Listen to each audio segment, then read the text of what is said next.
Radio Kédou, le journal avec Sotelma Malitaine.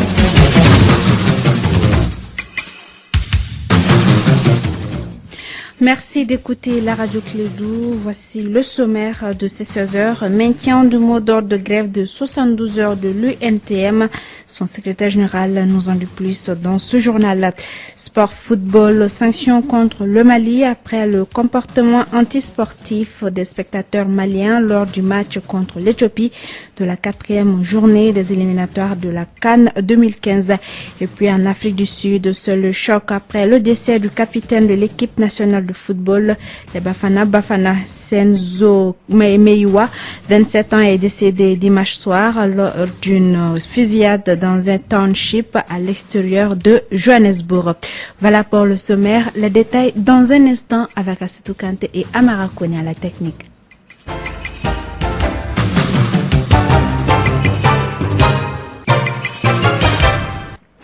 Bonsoir à toutes et à tous et bienvenue dans ce journal. L'Union nationale des travailleurs du Mali, UNTM, maintient son mot d'ordre de grève de 72 heures jusqu'à la fin des négociations avec le gouvernement. L'information a été donnée ce matin au cours des meetings animés par le secrétaire général de l'UNTM, Yacouba Katile. Il a été joint au téléphone par Kassim Traoré. Les négociations ne sont pas arrêtées à l'heure où je parle, mais c'est suspendu et ça reprend à 15 heures si tout se passe bien, comme prévu. Et en tout cas, la journée d'aujourd'hui, à la fin de la journée d'aujourd'hui, nous aurons tout arrêté. On aille en grève ou qu'on n'aille pas en grève, tout sera déterminé, en tout cas à la fin de la journée d'aujourd'hui. Alors, est-ce qu'on peut savoir la forme de discours entre vous et le gouvernement? Bon, en fait, la forme de discours, c'est toujours les mêmes éléments parce qu'il y a ce qu'il faut reconnaître que ce moyen fondamentaux qui concernent des questions financières qui, aujourd'hui, entre le gouvernement et l'UNTM, vraiment, ça fait toujours des discussions. L'UNTM a fait des propositions, mais à la place des propositions de l'UNTM à un moment donné, le gouvernement n'a pas fait des propositions comme telles. Et prétextant du fait que vraiment l'incidence financière est élevée, et le gouvernement s'est contenté tout simplement de dire qu'il vraiment ne peut pas faire quelque chose. Et ça, c'est pas vraiment quand même un idéal.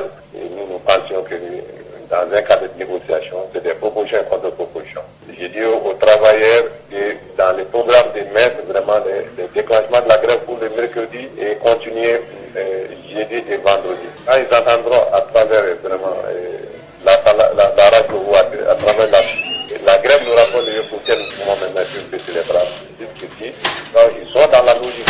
La grève aura bien lieu et on se prépare pour ça. Et ce meeting a réuni les 13 sections syndicales de l'UNTM. Depuis la déclaration du premier cas d'Ebola au Mali et le décès de la fillette atteinte du virus, le risque de contamination et la crainte sont détaillés chez les Caïsiens. Quant au Bamakois, ils ont une grande inquiétude face à l'Ebola. Que pense-t-il de cette maladie? Suivant quelques impressions de la population au micro de Fatou Sissi. Donc dès que j'ai vu le cas, j'ai constaté au niveau des gens qu'il y avait une inquiétude terrible. Et ça m'a permis à moi-même de prendre des mesures hygiéniques, de me contrôler énormément et surtout pour que nous puissions éviter cette terrible maladie. La solution que moi particulièrement j'ai eue, c'est de demander au gouvernement malien de prendre des mesures par rapport à cette maladie et aux uns et aux autres de prendre des mesures hygiéniques. Au rentrer et au sortir des toilettes, de se nettoyer correctement avec le savon, si possible avec l'eau de Javel. Mon impression est que je ne souhaitais pas même que Ebola rentre au Mali. Parce que nous, notre personnel sanitaire, disons, trop négligent pour un cas de maladie comme ça. Leur négligence va faire qu'il va y avoir de l'extension. Donc mon souhait était que ça n'apparaisse même pas au Mali ici. Et c'est une déception d'apprendre que Ebola existe au Mali. La solution que je vois, c'est qu'il faudrait qu'on sanctionne. S'il y a une faille quelque part, qu'on puisse vraiment prendre les dispositions nécessaires. Mais comme on est dans un pays tellement laxiste, il n'y a jamais de sanctions, on n'a jamais puni les coupables, ça risque d'être plus grave qu'au niveau de la Sierra Leone. Et dans un communiqué au lendemain du décès du premier cas positif de la maladie à virus Ebola, un nouveau cas suspect a été testé au laboratoire ce samedi 25 octobre 2014 à Bamako. Ce samedi 25 octobre, le Mali a enregistré son premier cas suspect après un premier décès causé le vendredi 24 octobre par l'épidémie au virus Ebola dans la ville de Kayes. Ce samedi dans la journée, les services de santé ont été alertés par les populations au sujet d'un garçon de 7 ans dans le quartier de Badalabougou. L'enfant, selon les informations, était dans un état inquiétant, présentant des signes suspicieux lorsque les services de santé sont venus à son secours.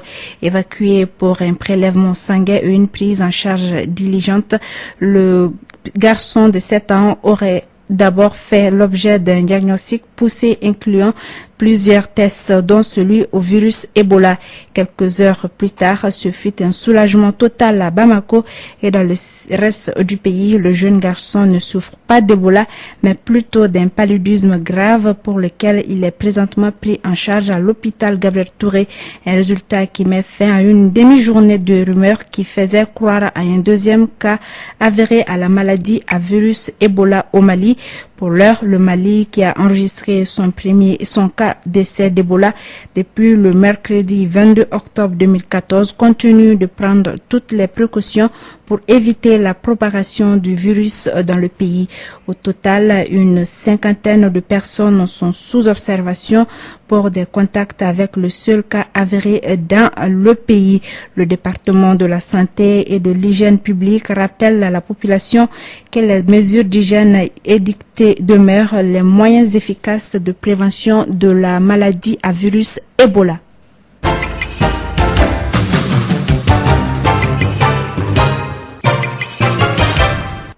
Sur un autre sujet actuellement, le monde est à 99% d'éradication de la poliomyélite grâce à l'accompagnement financier du Rotary Club International.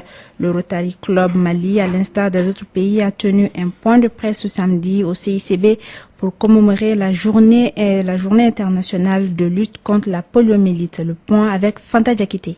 Le Rotary Club International est l'un des partenaires clés des ministères de la Santé dans la lutte contre la poliomyélite avec plus d'$1 milliard par an. C'est ainsi que le cas de polio a chuté de 10% en 1998 à 99% en 2013, depuis le lancement de la polio plus. Les 1% de cas restants sont les plus difficiles à prévenir car ils sont situés dans les régions difficiles d'accès, telles qu'en Afghanistan, au Pakistan et au Nigeria. Dr Aliou Maïga, président de la commission polio. Une chose est de financer un programme. La seconde, c'est la mise en œuvre qui passe par des partenaires stratégiques qui maîtrisent des partenaires techniques tels que l'OMS et l'UNICEF. Et enfin, sur le plan opérationnel, c'est-à-dire que sur le terrain, ce sont les centres de santé, ce sont les superviseurs et ce sont les vaccinateurs.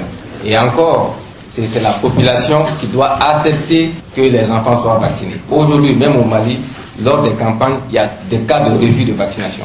Les 1% sont encore plus difficiles en Afghanistan parce que les gens refusent de se faire vacciner. Et les vaccinateurs sont tués. C'est ça la difficulté. Et même au Mali, nous sommes un pays à risque parce que nous n'arrivons pas à vacciner correctement les enfants au nord du pays. Donc ça veut dire qu'il y a des risques que l'épidémie revienne encore au Mali. Compte tenu de la gestion des cas de la maladie à virus Ebola, le Rotary Club n'est pas resté en marge. L'utilisation des contributions du Rotary rentre essentiellement dans les salaires des agents de suivi-évaluation, la surveillance de l'épidémie, la mobilisation sociale, mais aussi la recherche de nouveaux produits et l'approche permettant l'éradication. La culture de la paix, une exigence de cohésion sociale et un impératif de développement, c'était le thème d'une conférence débat organisée le samedi dernier à la mairie de la commune 4 du district de Bamako par le Centre d'assistance et de promotion des droits humains en collaboration avec l'école de la paix de Grenoble en France. La conférence visait à cultiver la paix au Mali à travers la sensibilisation des populations. Le président du CAPDH nous donne des précisions au micro d'André Traoré.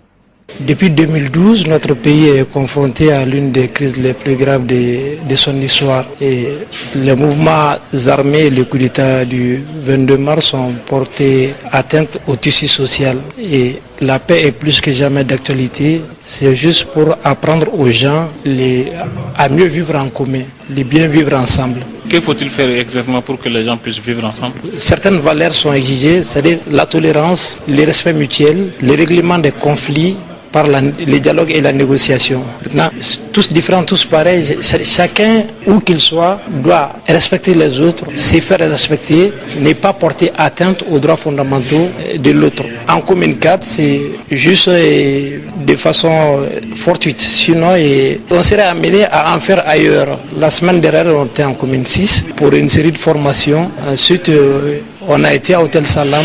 Et on a des projets destinés à des ambassadeurs de la paix à envoyer à l'intérieur du pays. Le projet de parrainage des enfants en situation difficile a été lancé hier en commune 5 du district de Bamako. Ce projet est une initiative du Conseil national des jeunes en partenariat avec l'association L'éducation pour tous de France. 160 enfants en situation difficile de la commune 5 du district de Bamako bénéficieront en termes d'appui et de conseils dans le cadre du suivi scolaire. Je vous propose d'écouter le président du Conseil communal de la jeunesse de la commune 5, Ibrahim Mahamadou Maïga. Il est au micro de Fatou Sissé. L'objectif de cette cérémonie consiste à procéder officiellement au lancement du projet de parrainage des enfants en situation difficile en commune 5, mais aussi à procéder à des remises symboliques des matériels médicaux, des vêtements, des fournitures scolaires à ces enfants que nous avons pu mobiliser avec l'appui d'un partenaire et de l'association Éducation pour tous venus de la France. Les enfants en situation difficile, les enfants dont les parents ne vivent plus, qui sont soit orphelins de père, orphelins de mère ou orphelins de deux parents. Ce sont ces enfants qui ont été identifiés et qui sont les bénéficiaires essentiels de ces projets pour la première fois. Nous avons mis un comité de coordination et de suivi qui consistera à rapprocher ces enfants, à voir dans quelles conditions ils vont à l'école, dans quelles conditions ils étudient, pour voir concrètement ce que nous pouvons leur apporter en termes d'appui, en termes de conseils, afin qu'ils puissent bénéficier et jouir de leur droit à l'éducation. Restons avec les enfants. La Société internationale pour les droits de l'homme, section nationale du Mali, a lancé ce week-end un projet. Ce projet consiste à réduire l'exploitation des enfants par la mendicité et par leur travail forcé dans les mines d'or artisanales. La cérémonie de lancement a eu lieu dans l'amphithéâtre de l'Institut de hautes études en management IHM à l'ACI 2000. Mariam Kouyaté. Malgré d'énormes efforts consentis par le gouvernement malien et certaines bonnes volontés afin de réduire l'exploitation des enfants, le problème demeure. La Société internationale pour les droits de l'enfant, section nationale du Mali, tire la sonnette d'alarme à travers son projet de lutte contre ce fléau qui s'articulera autour de plusieurs activités. Moumouni Guindo, président de l'association Société internationale pour les droits de l'homme. Nous donnons la priorité à la sensibilisation, à l'information et à donner l'alerte au niveau des dirigeants, des ministères, parce qu'il y a des lois qui interdisent la mendicité, il y a des lois qui interdisent le travail forcé. Il faut que ces lois soient appliquées. Et c'est l'État à travers le ministère qui est chargé de faire appliquer ces textes. C'est pour nous une action importante à mener. Le ministre de la Justice, Mohamed Batili, dira que les premiers responsables de l'exploitation des enfants sont d'abord les parents. Commencer par les parents même, parce que c'est eux qui donnent ces enfants-là. Et s'ils avaient souci de les garder, de les élever dans des conditions dignes, ils ne peuvent pas ne pas voir ce qui se passe. La manière dont les enfants sont traités, tous les adultes le savent, on n'a pas besoin de les sensibiliser, ils savent. Alors toute la question est de savoir jusqu'où ils se sentent responsables de cette situation lorsqu'ils donnent leurs enfants dans des circuits aussi connus. Et de vouloir lutter contre cela, ce n'est que légitime à mon avis. À noter que ce projet est financé par l'ambassade des États-Unis d'Amérique au Mali à hauteur de 15 000 $ américains et qui a pour objectif de réduire l'exploitation des enfants par la mendicité et le travail forcé dans les mines d'or artisanales.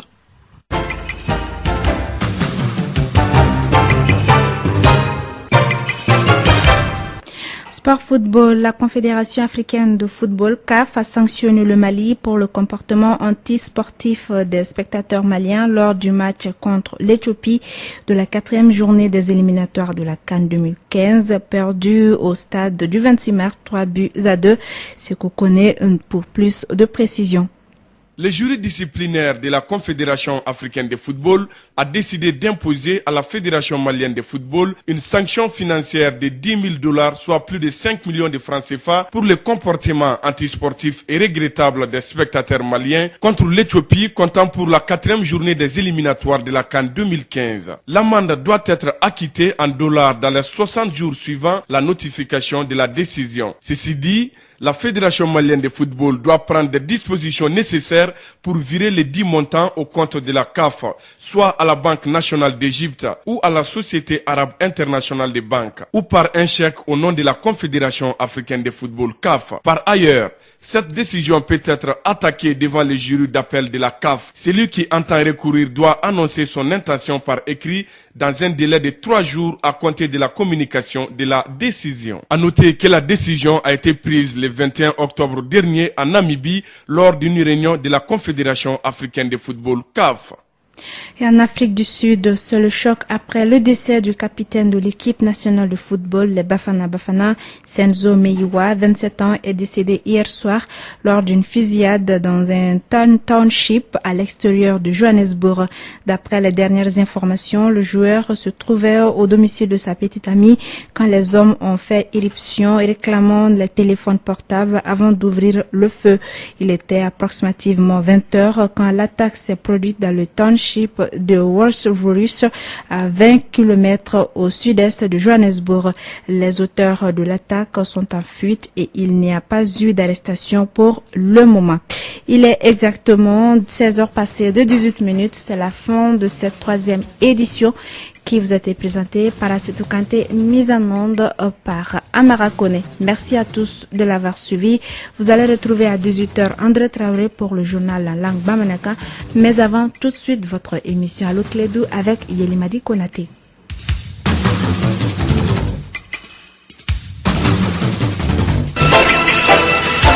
Radio Clédou, le journal avec Sotelma Militaire.